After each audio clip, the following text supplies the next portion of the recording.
가운데 오해한 임마누엘, 오해한 하나님에 대해서 우리가 나누려고 합니다. 오늘 주된 주제는 오해한 임마누엘이라는 주제를 속에서 우리에게 하나님께서 요구하는 믿음의 선한 경기를 하라라는 내용과 함께 살펴보고자 합니다.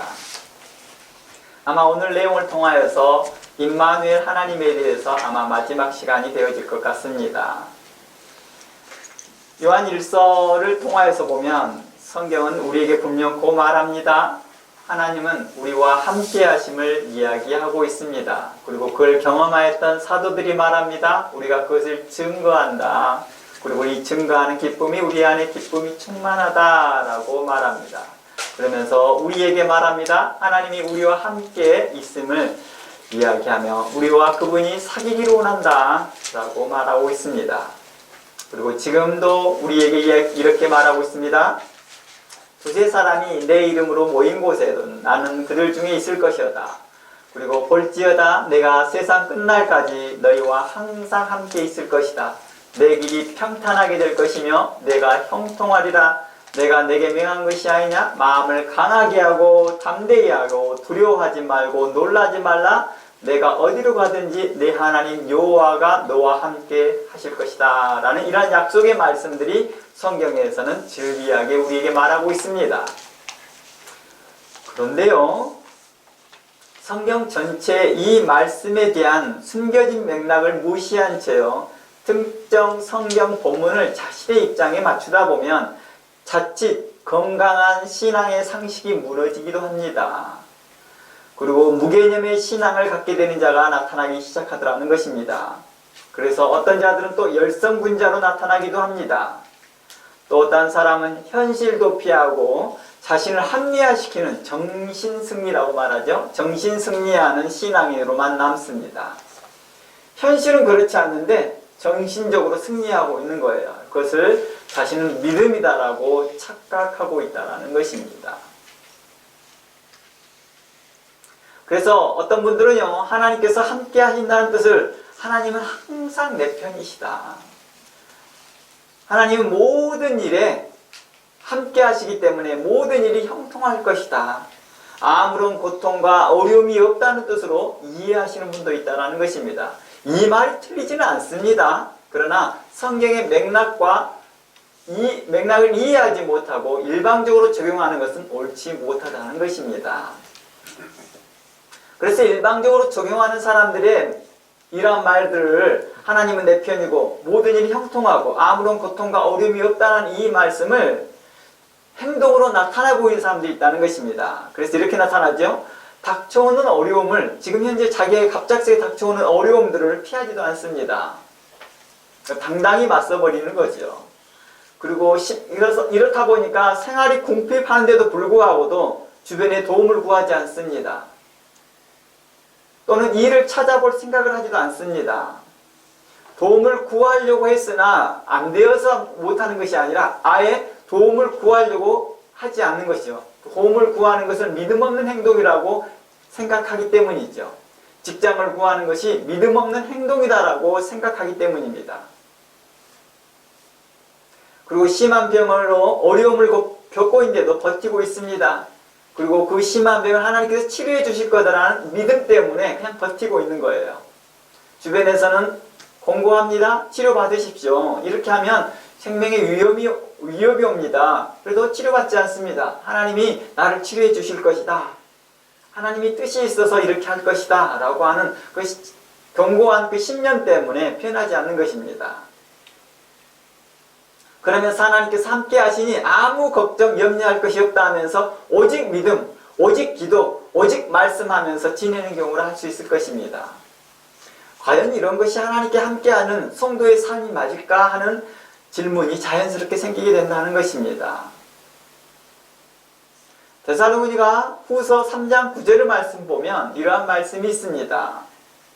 사도 바울이 이러한 말을 해요.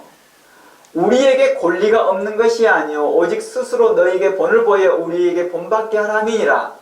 우리가 너에게 함께 있을 때에도 너에게 명하기를 누구든지 일하기 싫어하거든 먹지도 말라 하였더니 우리가 들은즉 너희 가운데서 게으르게 행하며 도무지 일하지 아니하고 일을 만들기만 하는 자들이니라.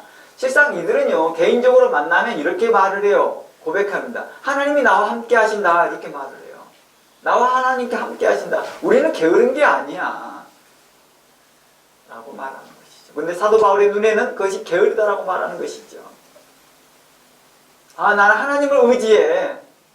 나는 하나님을 의지하면서 말씀을 증거하고 있고 내가 이들을 향해서 열심히 살고 있는 거야 라고 말하고 있다는 것이죠. 그래서 12절 이런 자들에게는 우리가 명하여 주 예수 그리스도 안에서 고나기를 조용히 일하여 자기의 양식을 먹으라라고 말하고 있다는 것입니다. 이건 순회 선교자들에게 한 말이에요. 그리고 교회 사례의 문제를 가지고 이야기 나눴던 것입니다. 야고보서 5장 말씀 한번 가볼까요? 야고보서 5장 14절 말씀에 이러한 말씀이 있습니다. 너희 중에 병든 자가 있느냐? 그는 교회의 장로들을 청할 것이요 그들은 주의 이름으로 기름을 바르며 그를 위하여 기도할지니라. 제가 이건 야고보서 강의하면서 다뤘던 내용이니까 구체적으로 설명하지 않더라도 이해할 것입니다. 병든 자가 있습니까? 그런 사람은 뭐합니까? 교회에서 존중받는 장로님들을 초청하라는 것입니다.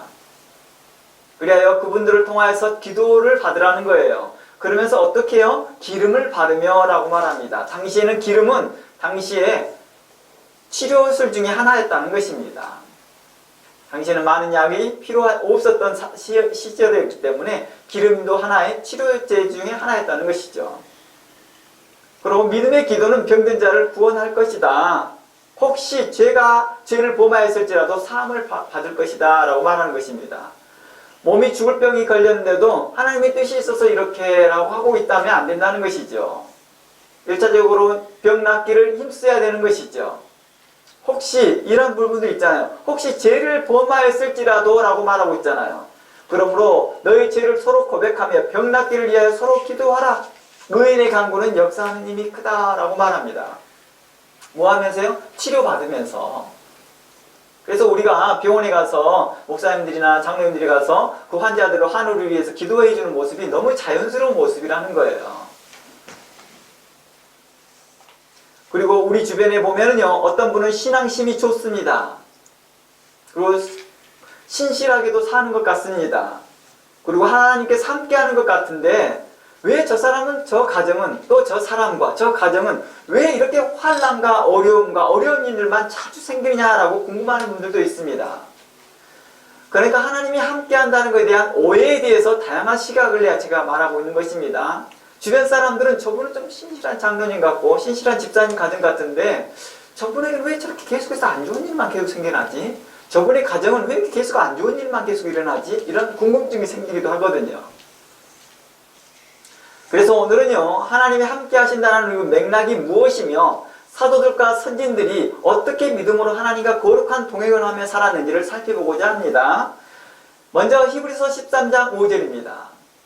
지금 현재 오늘의 강의도 요한일서 1장에서 4절 내용을 기초하여서 계속해서 나누고 있습니다.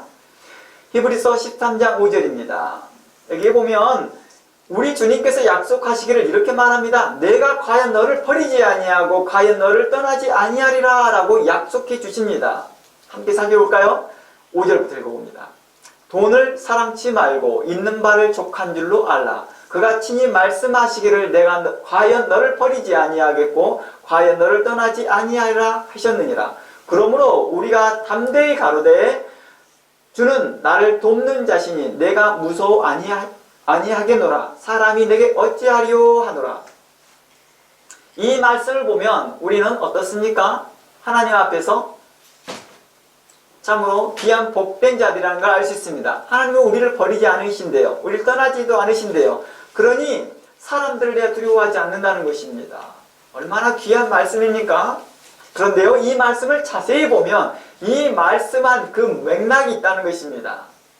이 맥락이 무엇이냐면 돈을 사랑하고 현재 있는 것에 만족하지 못하고 계속 불평하고 이거 있었으면 좋겠다, 저거 있었으면 좋겠다, 남들과 비교하면서 비교 의식 가운데 살아가고 있는 그 성도에게 하고 있는 말이라는 것입니다.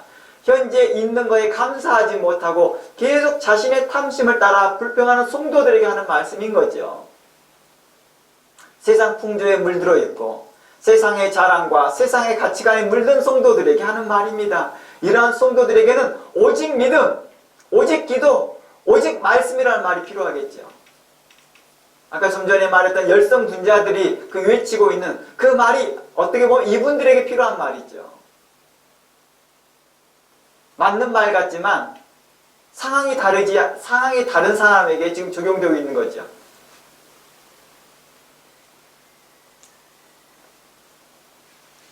오직 믿음, 오직 기도, 오직 말씀이 그를 살리는데 그에 떠나 있으면서 세상적 가치관과 세상의 염려와 자신 안에 그 불만족을 계속해서 이야기합니다.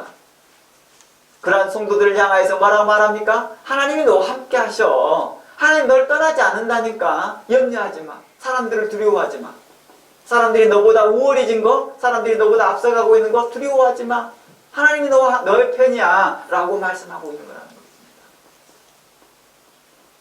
그러나 앞뒤 말을 다 잘라버리고 하나님이 내 편이야. 하나님 나와 함께 하셔 하면서 아무것도 행하지 않으려고 하는 자들에게 대하여서는 이렇게 말한다는 거예요. 당신은 광신도입니다. 하나님은 그걸 기뻐하지 않으신다라고 말하는 것입니다.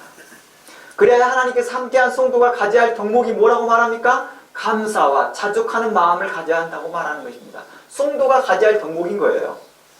없는 것에 대한 불평, 불만이 아니라 현재 주어진 생명에 대하여 감사하는 것입니다. 현재 주어진 삶에 대하여 감사하는 것입니다. 그래야 먹을 것과 마실 것과 거주할 것과 입을 것을 주신 것에 감사하는 것입니다. 또한 직장과 하는 일이 주신 것에 감사하는 것입니다. 디모데전서 6장 6절 가봅니다. 디모데전서 6장 6절 가보면 이렇게 말합니다. 그러나 자족하는 마음이 있으면 이 자족이라는 것은 감사의 마음입니다. 현재 있는 것에 감사하는 것입니다. 현재 주어진 삶에, 현재 주어진 것에 거주할 것과 먹을 것과 입을 것과 직장과 하는 일이 주어진 것에 감사하는 것입니다. 이러한 자족하는 마음이 있으면 경건은 큰 이익이 된대요. 여러분의 경건의 삶, 성도의 그 삶이, 성도의 그 생활이 유익하다는 것입니다. 오직 믿음으로 말미암아 기도하고 말씀 보고 찬양하고 하나님 앞에 경배하는 것이 우리에게 유익이 된다는 것입니다.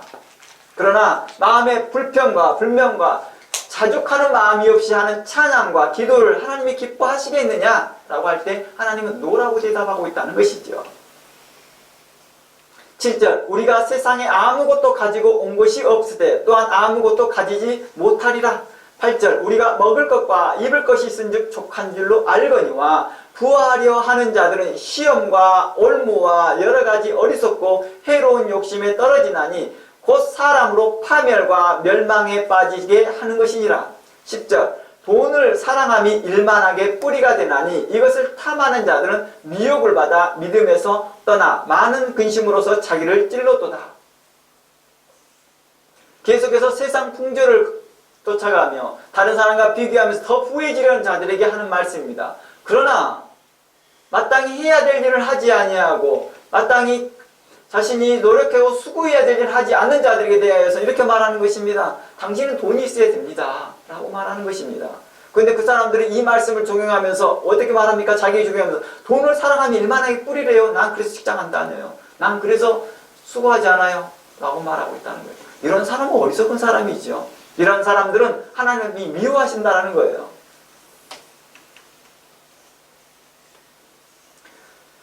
11절 오직 너 하나님의 사람아 이것을 피하고 우호와 경건과 믿음과 사랑과 인내와 온유를 따르라. 어떤 사람들에게 말하고 있습니까? 세상 풍조를 따르고 자족하지 않는 자들에게 향하여서 했던 말입니다. 그러면 믿음의 선한 싸움을 싸우래요. 믿음의 선한 싸움을. 그리고 영생을 취하래요.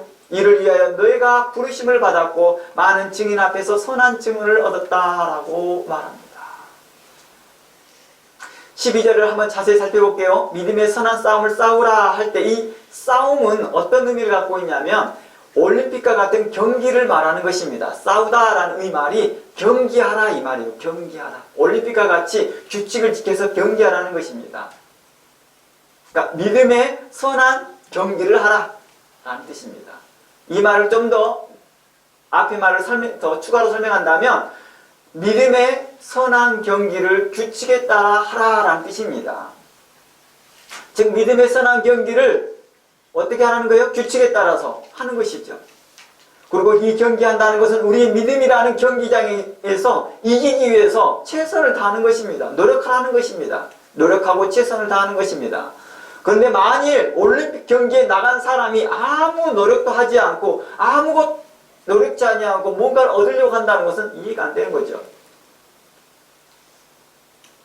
심지어 경기 전에 이미 세계 신기록의 보유자라 할지라도 그 경기장에서 경기 규칙을 따라 최선을 다해야만이 금메달을 딸 수 있습니다. 이처럼 내가 하나님을 믿으니 가만히 있어도 된다는 것이 아니라는 것입니다. 이게 믿음의 선한 경기라고 말하고 있는 것입니다. 믿음의 경기에서 규칙을 따라 최선의 노력을 다하라는 것이죠. 그리할 때 뭐 할 수 있다고요? 영생을 취할 수 있다라고 말합니다. 성도들에게 영생이 약속되어 있지만 만일 성도가 믿음의 경주를 할 때 규칙을 따라 행하지 아니하고 전심전력으로 달리지 않는다면 하나님은 그를 미워하실 거라는 것입니다. 하나님은 그를 싫어하실 거라는 것입니다. 어떤 사람이요, 하나님이 함께 하신다는 것에 대한 오해하여서 우리에게 주어진 믿음의 선한 경기를 마치는 자들이 종종 나타나기 시작합니다. 이들은 하나님을 오해하는 자들입니다. 홍해 앞에 섰던 백성들을 한번 살펴볼까요?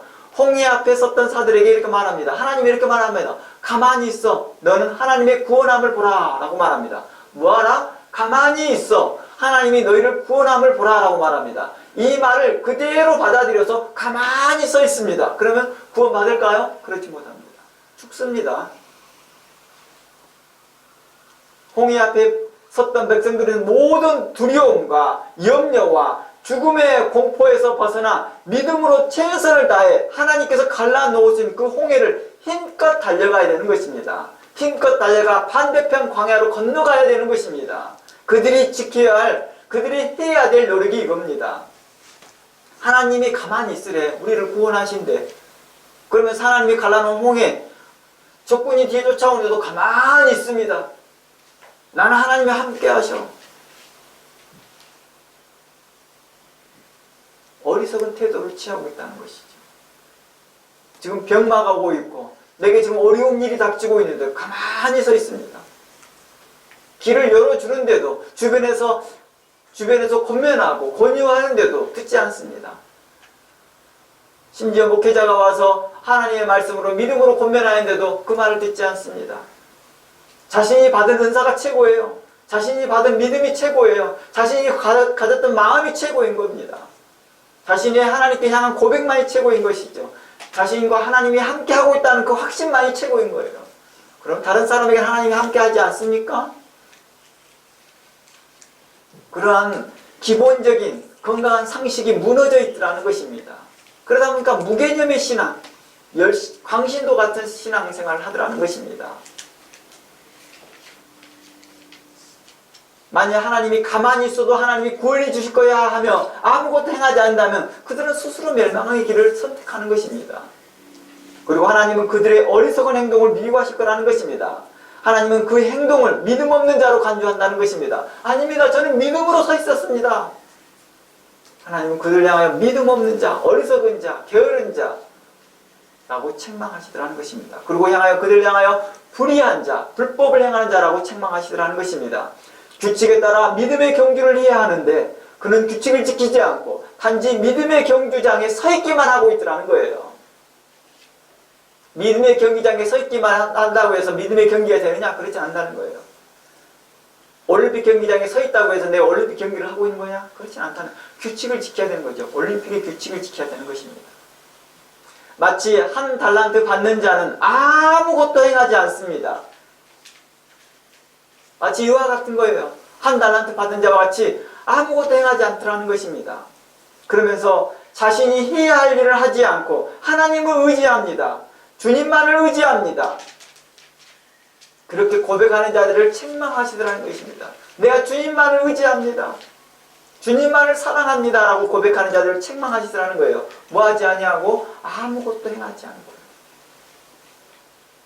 주님께서 자신의 마음을 알아주실 것을 말하고 있지만 그것은 핑계인 거죠.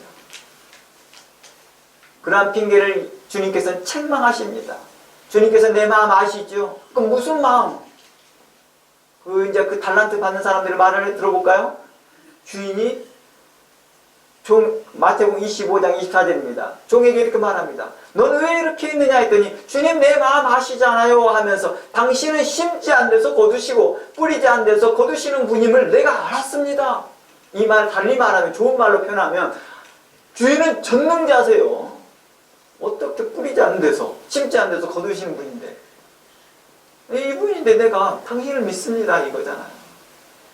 당신이 내 마음 아시잖아요. 내가 주님을 향합니다. 말로는 주님을 믿는 척하지만 실제로 자신이 해야 할 일을 신실하게 하지 않습니다. 그리고 핑계를 댔습니다. 내 주님만 의지합니다.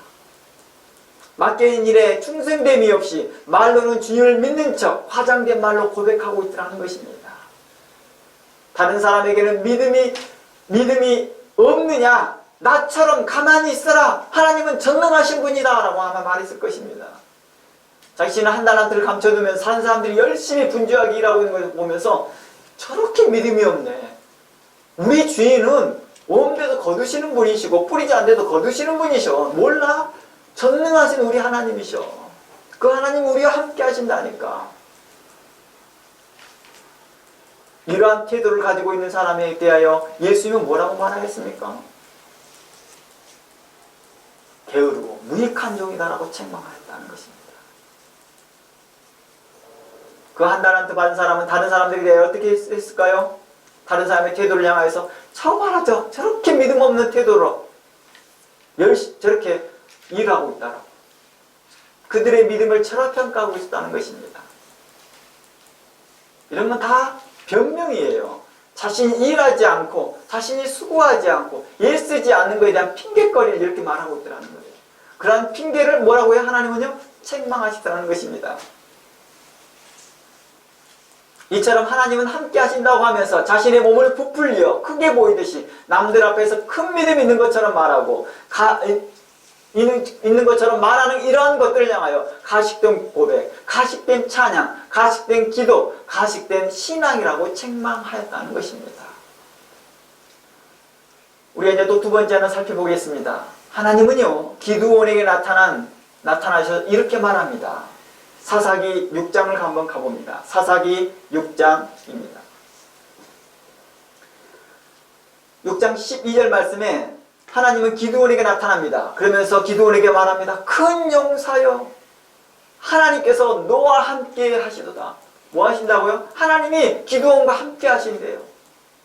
그리고 그에게 약속의 말씀을 해줍니다. 14절 여호와께서 그를 향하여 이르시되 너는 가서 너의 힘으로 이스라엘을 미디안 손에서 구원하라 라고 말합니다. 그는 이 약속의 말씀을 듣고 하나님께서 함께 하신다고 할 때 그는 어떻게 했을까요? 자신이 아무것도 안 해도 될 것 같아요. 근데 기드온은 보세요. 신실하게 무언가를 행합니다. 그는 먼저요, 뭘 합니까? 하나님께서 이거 해라 저거 해라 말하지 않았는데도 그는 기본적인 센스가 있습니다. 기본적인 상식, 건강한 상식이 있다는 거예요. 주님께서 이거 해라 이거 해라 이거 해라라고 말하면 그 오드바이 오드로 이해하지 않았다는 거예요. 너는 가만히 있어. 하나님의 구원을 보라 했더니 오드바이 오드로 이해해서 가만히 서 있습니다. 죽지요. 기드온에게 하나님께서 너와 함께 할 것이다. 미디안을 너의 손을 통하여 구원할 것이다. 이스라엘을 미디안 손에서 너를 통하여 구원할 것이다. 그러니 뭐하라? 또 썸띵을 해야 되는 거겠죠. 기드온은 그렇게 인식합니다. 그래서 뭘 합니까? 먼저 그는 군인들을 먼저 준비를 해요. 하나님께서 너에게 군인 준비하라 말도 안 했는데 군인 준비를 합니다. 그리고 그 중에서 하나님 보시기에 용감하고 지혜로운 군인 300명을 선택합니다. 사사기 7장입니다. 그리고 그는 미디안 진영에 먼저 들어갑니다. 어때요? 이제 군인까지 소집합니다. 그 군인들 중에서 많은 군인들이 왔는데 너무 많다. 하나님께서 보시기에 너무 많다. 이 군인들을 300명으로 줄이기 시작합니다. 그리고 지혜롭고 용감한 군인 300명만 뽑습니다. 자, 다 됐으니까 이들과 함께 전쟁 한번 일으켜볼까 하고 하지 않았습니다. 그럼 또 뭘 합니까? 하나님이 함께 하시는데 담대하게 진영 공격을 해버려야죠. 근데 안 합니다. 그는요, 기드온은요, 먼저 그 미디안의 진영을 먼저 탐색합니다. 다른 자신의 동료와 함께 탐색합니다. 그리고 그걸 정탐하기 시작합니다. 그리고 300군인들을 세 편으로 나눕니다. 몇 편으로요? 3부대로 나누는 거예요. 그러니까 100명씩 나눴겠죠. 대략. 어떻게 하나님이 이걸 명령하셨나요? 안 했습니다. 그는 건강한 전쟁의 상식으로 하고 있는 거예요. 정탐하라는 말씀도 없었는데 정탐합니다. 군인을 모으라는 말도 없었는데 모았습니다. 이겨야 되니까, 미디안에서 이겨야 된다는 그 건강한 상식으로 하는 거예요. 그 세 편으로 나눕니다. 그리고 그 손에 나팔과 빙 항아리를 들고, 빙 항아리 안에는 횃불을 감추게 합니다. 이것은 사사기 7장 16절 17절 이야기하고 있는 거예요. 사사기 7장 내용입니다. 기드온은 그 손에 항아리를 들게 하고 나팔을 불게 하고 그 항아리 속에는 뒤집어서 그 횃불을 감추게 했습니다. 정탐군까지 보냈습니다. 그리고 정탐을 하여서 알아온 결과 이제 우리가 그 승리에 승리하겠다는 확신까지 찼습니다. 이제 확신이 찼으면 가서 무조건 전쟁하면 이기잖아요. 그런데 그러지 않았어요. 뭘 했어요? 준비했다는 거예요. 자신이 해야 될 일을 합니다. 나팔과 횃불과 항아리를 준비합니다. 그리고 몰래 그 저녁에 어디까지 갑니까? 미디안 진영까지 갑니다. 그 진영 가까이 갔을 때 그 항아리를 깨어 부수면서 나팔을 불고 적의 진영을 에워싸버리기 시작합니다. 그러니까 갑자기 없던 불빛이 확 비치면서 미디안 군대 진영을 둘러싸니까 미디안 군인들이 깜짝 놀라 당황하기 시작합니다. 그리고 그를 추격하여 그들을 다 죽이십니다. 그래야 승리합니다. 이 전법이 하나님이 가르쳐준 전법이었나요? 그는 하나님이 나와 함께 하신다는 믿음을 갖고 그는 건강한 상식 가운데 행했다는 것입니다. 그런데 어떻습니까? 오늘날 하나님이 함께 하신다면서 아무것도 안 해요. 오직 기도, 오직 믿음, 오직 찬양, 오직 말씀만 보고 있어요. 말씀을 연구하면 차라리 다행이에요. 근데 연구도 안 해. 읽기만 하고 있더라는 거예요. 제가 여러분들에게 여러 번 이야기하지만 저도 성경을 다독하였던 사람입니다. 심지어 군대에서 50여 독을 가까이 하면서 다독하면서 결국 찾아온 게 뭐였다고요? 영적 침체. 하나님의 말씀을 깨닫지 못하는 거예요. 읽어도 깨닫지 못하는 거예요. 처음에는 깨달았던 말씀들이 나중에는 더 확장되어 깨달아져야 되는데 더 이상 확장이 되지 않고 정체가 되니까. 하나님 말씀을 깨달아야 되는 거예요. 그러니 이후로부터 읽어지는 말씀이 내게 방언 같더라는 거예요. 무슨 말을 읽고 있는지 모르는 거예요. 내 개인의 경건에는 좋더라고요. 그러나 내 삶의 열매가 나타나지 않는 거예요. 말에 깨달음이 없으니까요.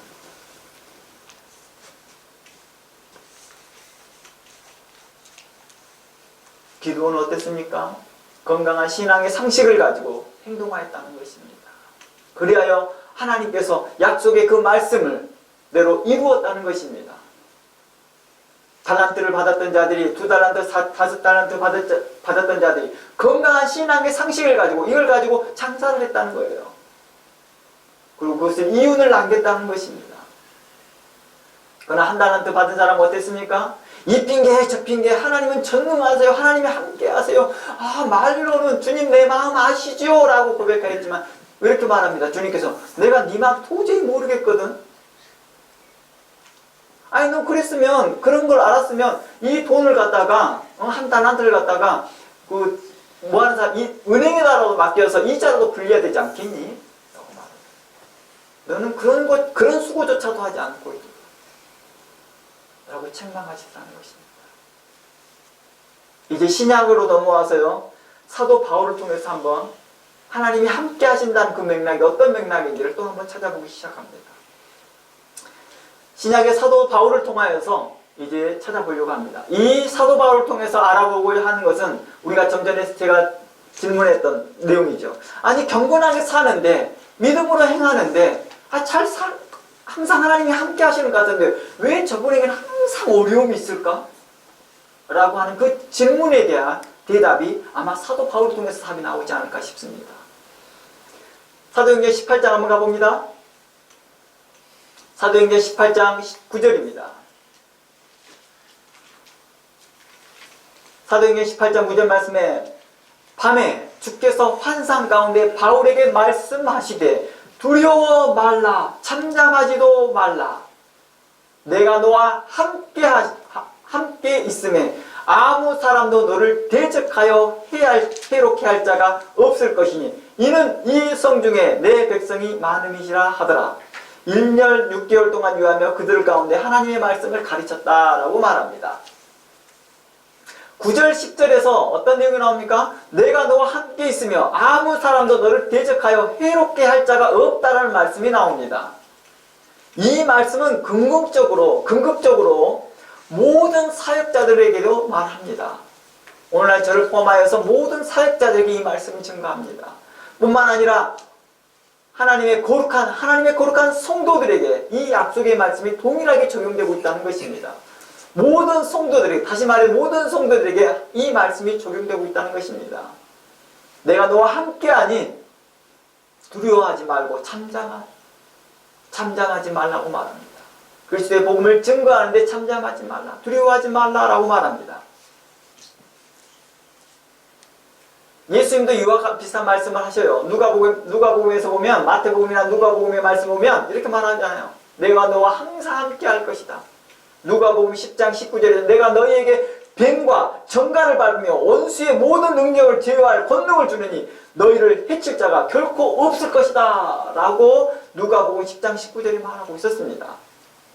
그러나 우리가 잘 알고 있듯이요, 사도 바울을 비롯한 사도들은요 수많은 박해를 받았습니다. 이런 약속의 말씀이 있었음에도 불구하고도 수많은 위협을 받았다는 거예요. 왜요? 그들이 믿지 못해서 그랬을까요? 그들이 하나님과 함께하지 못해서 그랬을까요? 아니었습니다. 사도 바울은요 사역 내내 지속되는 유대인들의 박해를 받았습니다. 사도행전 18장이면요 마태복음 28장하고 비교하면 거리적으로 굉장히 먼 거리가 있습니다. 이미 마태복음 28장에서 뭘 합니까? 주님께서 함께 하시겠다. 그리고 모든 사도들과 함께 하겠다. 이 말씀이 사도 바울에게도 적용되겠지요. 그런데 또다시 주께서 나타나셔서 사도 바울에게 말합니다. 내가 너와 함께 할 것이다. 아무도 너를 대적할 자가 없을 것이다 라고 했으나 그의 삶은 그렇게 순탄하지 않았다는 것입니다.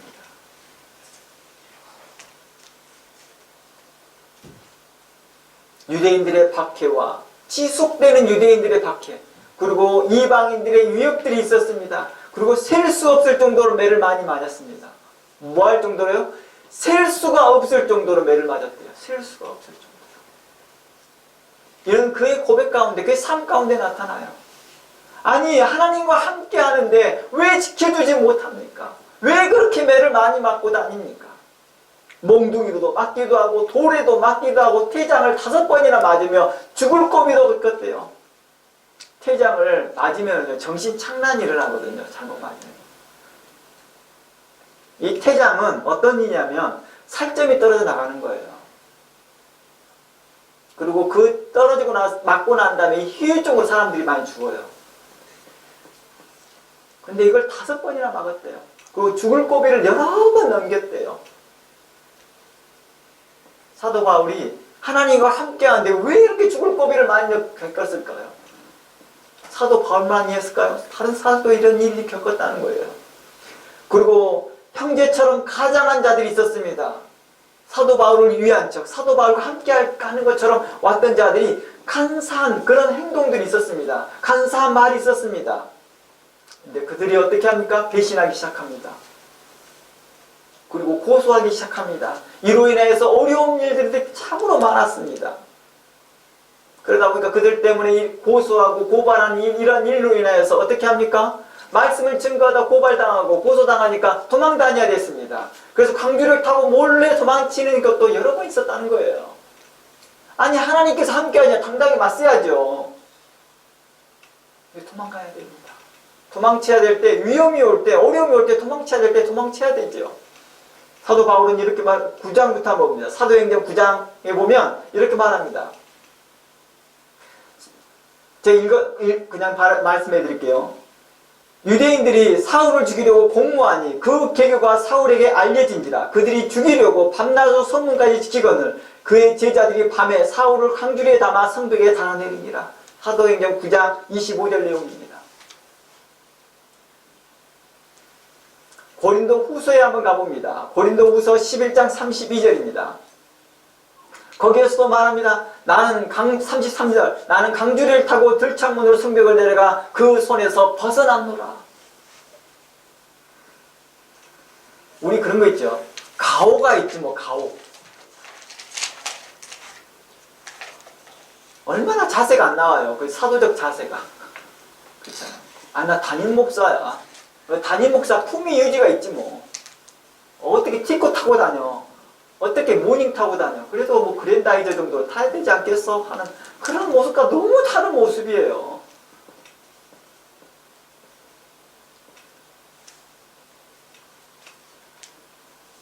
아, 우리 사도를 보호해줘야 된다 하면서 제자들이 나서면서 막 전쟁을 일으키려고 하지 않았다는 거예요. 아, 우리 사도는 하나님의 사자예요. 사도 바울은요, 거기를 조용히 떠나려고 애를 씁니다. 피하려고 한다는 거예요. 그러나 어떻습니까? 하나님이 나와 함께 한다고 하면서 어리석게 행동합니다.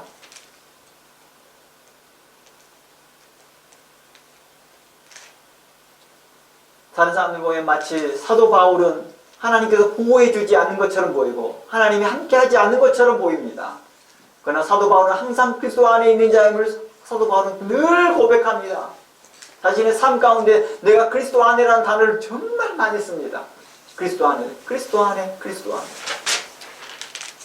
하나님이 나와 함께 하시니, 하나님이 나와 함께 하시니, 이런 말들을 교회 사역에 천만에 늘 사용하고 있다는 것입니다. 그러면 이렇게 말합니다. 하나님께서 능력 주셨기 때문에 이 모든 것을 감당할 수 있었습니다. 라고 그는 최종적으로 고백합니다. 빌립보서 한번 가봅니다. 빌립보서 4장 12절입니다. 빌립보서 4장 12절 말씀에 내가 비천에 처할 줄도 알고 풍부에 처할 줄도 알았다. 비천에는 너무 어려운 시기를 겪어보기도 했고 내가 여유롭게 살아볼 때도 있었다는 거예요. 이 모든 일을 배부르고 배고픔과 풍부와 궁핍에도 일체의 비결을 배우노라. 내게 능력 주신 자 안에서 내가 모든 것을 할 수 있다라고 말합니다. 근데 이 13절 말씀을 다르게 적용합니다. 내게 능력 주신 자 내가 모든 걸 할 수 있다라는 말을 갖다가 뭐합니까? 자신의 신앙을 과시하는 걸로 나타나고 있다는 것입니다. 이 말이 아니에요. 자족할 수 있다는 뜻이에요. 자족할 수 있다는 뜻이에요. 13절 내용이에요. 내게 능력 주시는 자 안에서, 내게 믿음 주시는 자 안에서 나와 함께 하신 하나님 때문에 내가 모든 일에서 자족할 수 있습니다. 이 내용이에요. 12절 내용이 나오잖아요. 자신은 이런 여러 다양한 환경 가운데서도 모진 환경에도 극복할 수 있는 것은 하나님이 함께 해주기 때문에 나는 자족할 수 있습니다. 이 말이거든요. 내가 자족할 수 있는 능력이 어디에서 왔느냐? 하나님께서 왔다라는 말을 하고 있는 것입니다. 하나님이 주신 능력으로 그리스도 안에 있는 능력으로 말미암아 감당할 수 있었고 자족할 수 있었습니다. 라고 고백하는 것입니다. 그는 훌륭한 인격을 가져서 자족하는 마음과 감사하는 마음을 가진 것이 아니라 실제로 하나님이 함께하고 있음을 고백했다는 것입니다. 그러하기 때문에 마음에 담대함이 일어났고 의롭게 지혜롭게 사랑 가운데 행할 수 있었다라고 고백한 것입니다. 없는데 있는 것처럼 하게 되면 어떻게 태가 나거든요. 가장된 모습이거든요. 근데 하나님이 함께 하시기 때문에 마음이 여유로워 있기 때문에 사랑 가운데 행하였고 온유 가운데 있고 지혜롭게 행하였고 의롭게 행하였고 라고 말하는 것입니다. 그래서 칼빈은 이렇게 말합니다. 칼빈은 그리스도 안에 이처럼 자족하면서 모든 것을 감당할 수 있는 것이야말로 그리스도인의 삶의 비밀이다.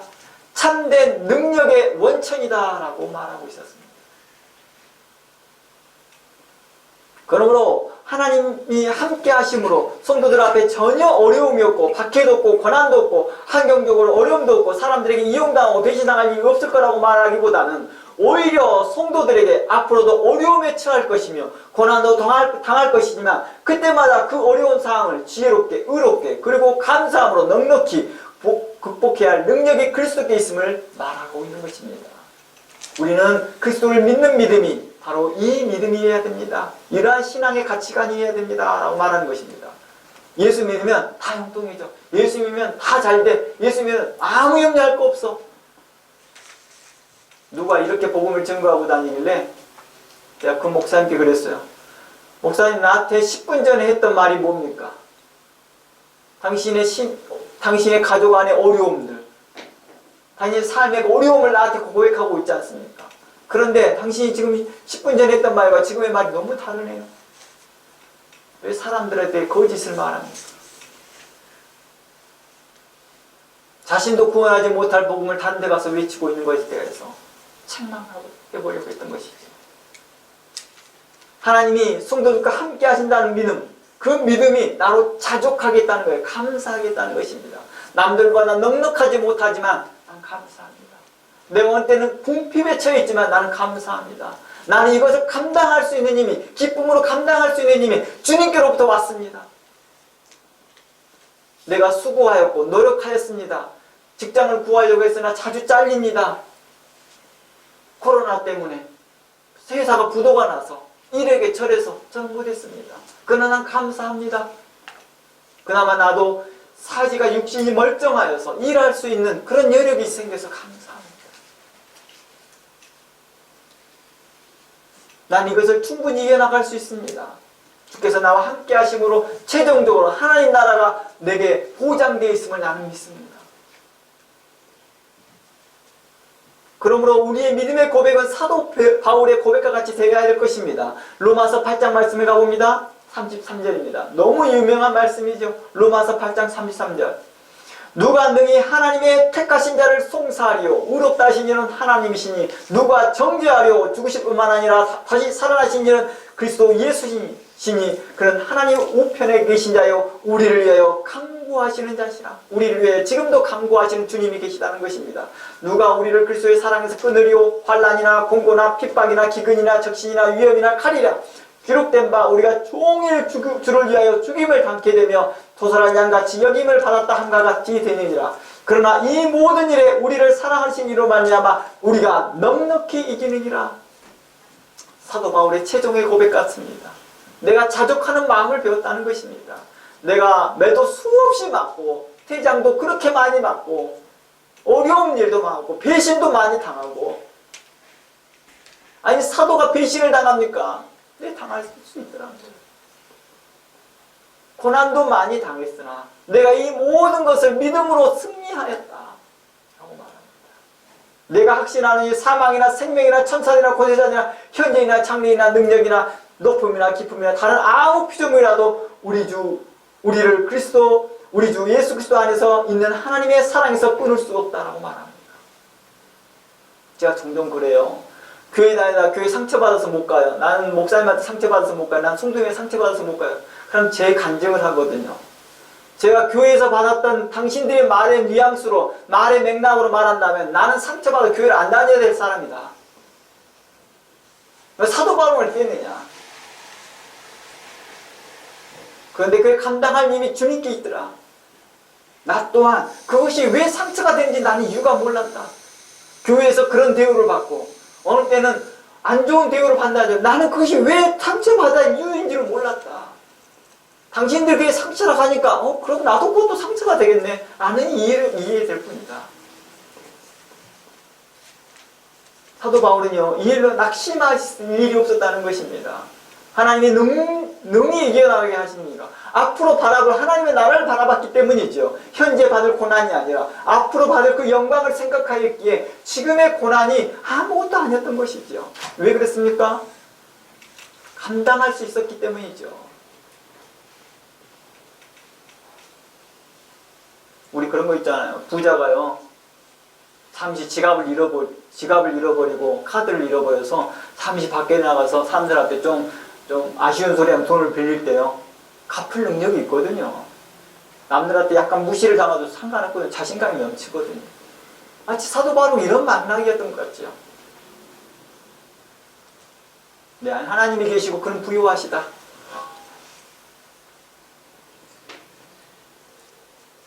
제 간증이 너무 미약해서는 안 하지만 사도 바울의 것을 이야기하면 정말 비할 것이 없지요.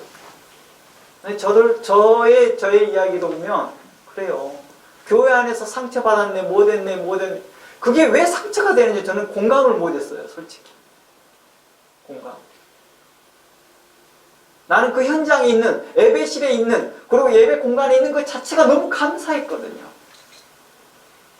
심지어는 교회 안에서 내가 고등부 때 북을 치는데 부흥 강사님의 박자에 내가 못 맞춰서 북을 잘 못 쳤어요. 그랬더니 열심히 있어서 신앙이 북을 치라고 했는데 강사님이 얼마나 하다 짜증이 났는지, 제가 이제 5일 동안 집회를 하게 되면 제가 계속 쳤거든요. 그러니까 하루를 참았나 봐요. 강사님이 이제 인내하시면 참으셨나 봐요. 이틀째도 그렇게 하고 있으니까 강사님이 화가 났나 봐요. 아침 저녁으로 제가 하고 있으니까. 저녁에는 화를 내시는 거예요, 저한테. 다른 애들 다 보는 앞에서 면박을 주고 창피를 주고, 그런데 나는 그게 면박을 주고 창피 주는 줄 몰랐어요. 근데 그 다음날 똑같이 그 자리에 제일 앞쪽에 앉아서 북을 뺏어서 다른 이제 담임 목사님한테 뺏어서 가져갔어요. 담임 목사님이 다른 사람한테 주라 하니까 저는 북을 못 치고 있으니까 그 자리에 또 비슷한 자리에 앉았어요. 강사님도 그거 하시고 난 다음에 평생이 고민이 많이 되셨나 봐요. 근데 그 다음날 아침에 내가 그 자리에 똑같이 앉아 있으니까 강사님이 내 머리를 앉으면서 너무 크게 될 사람이 같아. 저는 그게 왜 강사님이 왜 그렇게 나한테 했는지도 난 이해를 못했어요. 왜 그런 말을 나한테 했는지도. 나는 그 현장에 있고 그 부흥 집회에 참여하고 있다는 거, 우리 교회 안에서 부흥 집회를 하고 있다는 그 자체가 너무 은혜스러웠거든요. 남들이 나한테 무슨 태도를 취했느냐에 대해 관심이 있지 않았습니다. 내가 하나님 편에 있어서 내가 하나님께 함께하고 있다는 게 감사만 했을 뿐이죠. 내가 하나님의 그 은혜 공간에 있구나. 아마 사도 바울이 이런 비슷한 마음이 아니었을까 싶습니다. 제가 사도 바울을 다 마음을 헤아릴 수는 없습니다. 그가 받았던 고난과 핍박과 어려움을 경험해보지 못했으니까요.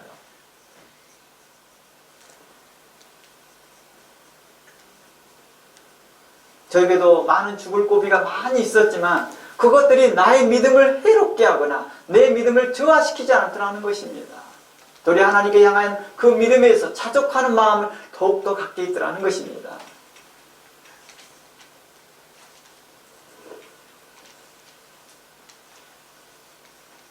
우리가 좀 더 말씀을 좀 더 살펴보겠습니다. 제가 잠시 로스를 했습니다. 한쪽 방면으로요.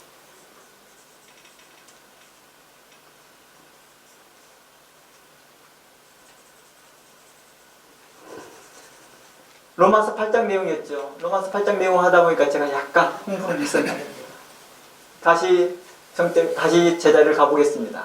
우리의 힘이 되고 위로가 되시는 로마서 8장의 말씀과 같이 있음에도 불구하고도 이 말씀이 우리의 믿음의 여정은 잔잔한 호수와 같지 않더라는 것입니다.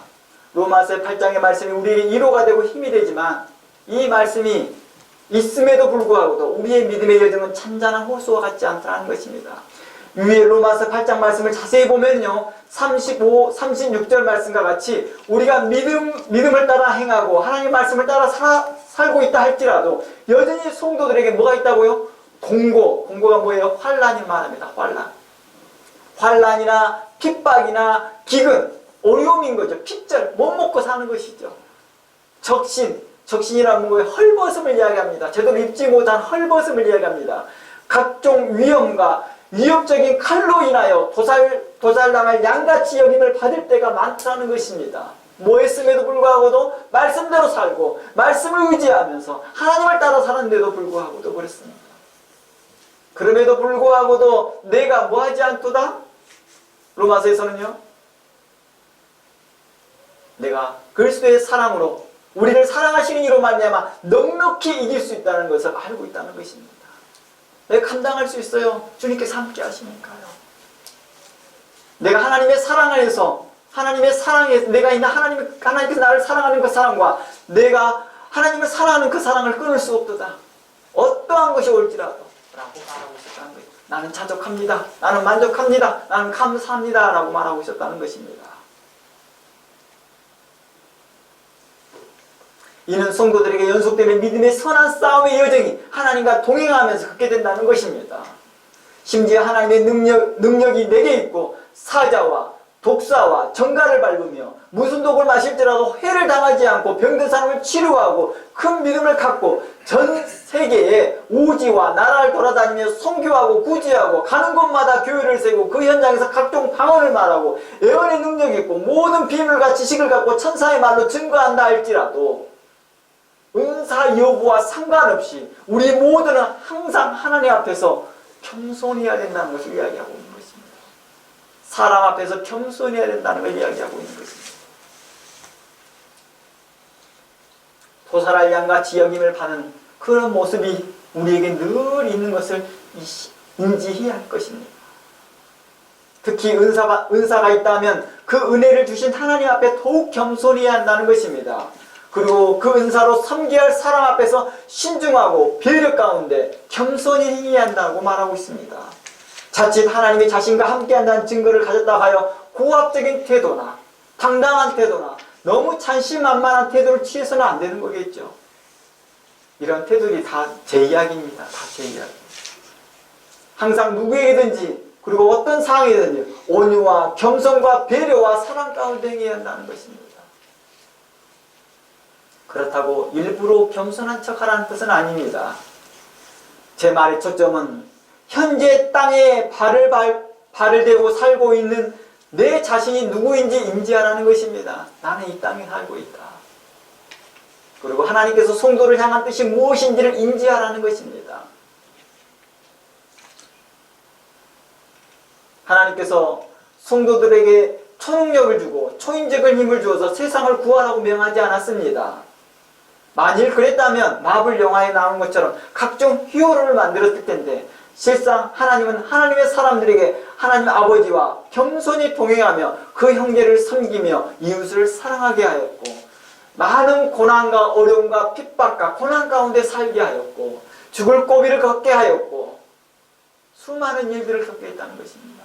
아니 하나님과 동행하는데 어떻게 환경적으로 사도 바울같이 풍랑을 만날 수가 있느냐? 어떻게 파선을 당할 수 있느냐? 어떻게 하나님의 복음을 증거하러 가려고 항해를 한 도중에 그 배가 파선을 당할 수가 있고 어떻게 배가 침몰할 수가 있고 어떻게 헐벗고 다니며 어떻게 광야에서 굶주리고 다닐 수가 있느냐? 어떻게 하나님이 함께 하시는데? 많은 분들이 그러죠. 어떻게 목사님한테 암이 걸릴 수가 있어요? 어떻게 목사님이 교통사고를 날 수가 있습니까?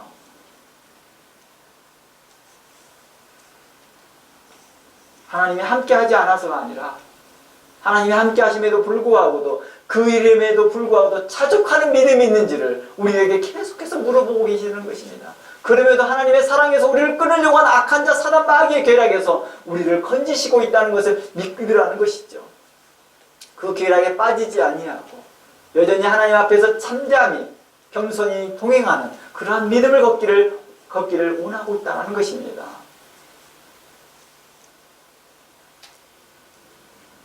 성경은 우리에게 이렇게 말합니다. 성경은 우리로 세상의 모든 질서와 도를 순종하라고 말합니다. 도리어 마블 영화에서 나오는 사람처럼 세상을 변화시키고 그들을 세상을 구원하는 그런 히어로로 만들긴 게 아니라 세상 모든 질서와 도를 순종하고 순복하고 살라고 요청하고 있습니다. 초능력과 이적과 능력과 초인적인 힘을 발휘해서 세상을 바꾸라고 말하지 아니하고 세상의 제도와 법도를 따르라고 말하고 있다는 것입니다. 이게 하나님과 동행하는 삶이었습니다. 베드로전서 2장 말씀 가봅니다. 베드로전서 2장 13절 말씀 가봅니다. 인간의 모든 제도를 주를 위하여 순복하되 순종하되 혹은 위에 있는 왕이나 혹 그가 악을 행하는 자를 징벌하고 선행을 하는 자를 호상하는 자를 위하여 보낸 총독에게 하라. 곧 선행으로 어리석은 사람들의 무식한 말을 막으라. 너희는 자유가 있으나 그 자유로 악을 가리운 데 쓰지 말고 오직 하나님의 종과 같이 하라 라고 말합니다. 18절 사한들아 범사에 두려워함으로 주인에게 순종하고 선하고 관용하는 자들에게 뿐만 아니라 까다로운 자들에게도 그리하라. 부당하게 고난을 받아도 하나님을 생각함으로 스푼을 차면 아름다운 것입니다. 죄가 있어 매를 맞고 참으면 무슨 칭찬이 있겠느냐라고 말하는 것입니다. 그리스도께서 21절 이를 위하여 너희가 부르심을 받았느니 그리스도를 너를 위하여 고난을 받으사 너희에게 본을 끼쳐 그 자취를 떠나게 오게 하셨다는 것입니다. 예수님은 마블 영화에 나온 히어로처럼 행동하지 않으셨습니다. 슈퍼맨처럼 다른 히어로들처럼 행동하지 아니하고 도리어 우리에게 고난을 받은 본을 보이셨다는 것입니다. 로마서 13장 1절 말씀 가봅니다. 각 사람은 위에 있는 권세들에게 복종하라. 권세는 하나님께 나짐이 없음이 없나니 모든 권세는 다 하나님이 정하신 바라. 그러면 이렇게 말합니다. 4절 그는 하나님의 사역자가 되어 내게 선을 베푸는 자니라. 그러나 내가 악을 행하거든 두려워하라. 그가 공연히 칼을 가지지 아니하였다라고 말합니다. 우리가 자주 보지만요. 이단들이 뭘 해요? 매스컴에 나온 이단들이요. 공권력 아주 무시합니다. 결국은 어떻게 합니까? 그 공권력에 잡혀가잖아요. 이들이 하나님을 너무 무시해요. 하나님에 대해서 너무 오해하고 살아요. 그러니까 이단이겠죠. 그리고 그 양심이 어떻게 합니까? 화인 맞는 자처럼 행동하더라는 것입니다. 25절 말씀에 그러므로 복종하지 아니할 수 없으니 진노 때문에 할 것이 아니라 양심을 따라 할 것이라. 어떤 양심이요? 곧 그리스도의 선한 마음을 가지라는 것입니다. 그리스도의 선한 마음, 그것이 곧 양심입니다. 빌립보서 2장 5절 말씀에 이렇게 말합니다. 너희 안에 이 마음을 품으라. 어떤 마음이요? 선한 마음을 품으라 이것이죠. 그리스도 예수의 마음이니 그는 근본 하나님의 본체시나 하나님과 동등됨을 취할 것으로 여기지 아니하시고 오히려 자기를 비어 종의 형체를 가져 사람들과 같이 되었고 사람의 모양으로 나타나심에 자기를 낮추시고 죽기까지 복종했다라고 말합니다. 그것이 곧 십자가의 죽음이다라고 빌립보서 2장 7절을 이야기하고 있다는 것입니다. 이러므로 하나님이 그를 지극히 높여 모든 이름에 뛰어나게 해주셨다라고 말하는 것입니다. 그러므로 우리 모두 하나님 앞에서 겸손하고 선한 양심을 갖고 우리에게 주어진 믿음의 선한 경기를 하시기를 원합니다.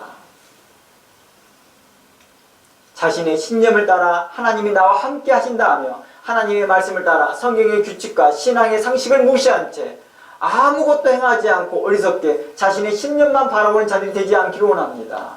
하나님께서 성령을 따라 맡겨주신 그 달란트, 곧 하나님께서 우리에게 함께 하신다는 그 증거, 곧 은사들, 거룩한 직분들을 주신 것을 항상 감사하면서 겸손과 온유와 착한 마음으로 의롭게, 지혜롭게 사랑 가운데 행하기를 주의 이름으로 축원합니다. 여러분들에게 주어진 환경들, 여러분들에게 주어진 상황들을 감사함으로 받기를 원합니다. 이것이 하나님과 함께 해주신 일이라는 것입니다. 학생들에게 학교가 다닐 학교가 있고 내게 직장이 있다는 것도 또한 하나님이 나와 함께 하신다는 증거이죠. 그게 감사하면서 자족하는 마음으로 하나님과 겸손히 동행하는 여러분 모두가 되기를 주의 이름으로 축원합니다. 다 함께 기도합니다. 하나님 감사합니다. 지금까지 하나님께서 우리와 함께 하심으로 우리에게 여러 가지 환난과 어려움이 있었음에도 불구하고도 감당할 수 있었습니다. 하나님, 지금까지 우리와 함께 하신 것처럼 앞으로도 주님과 함께 하여 주시옵시고 앞으로도 주의 거룩한 뜻을 따라 생활할 수 있도록 늘 말씀하여 주시옵소서. 우리 어리석은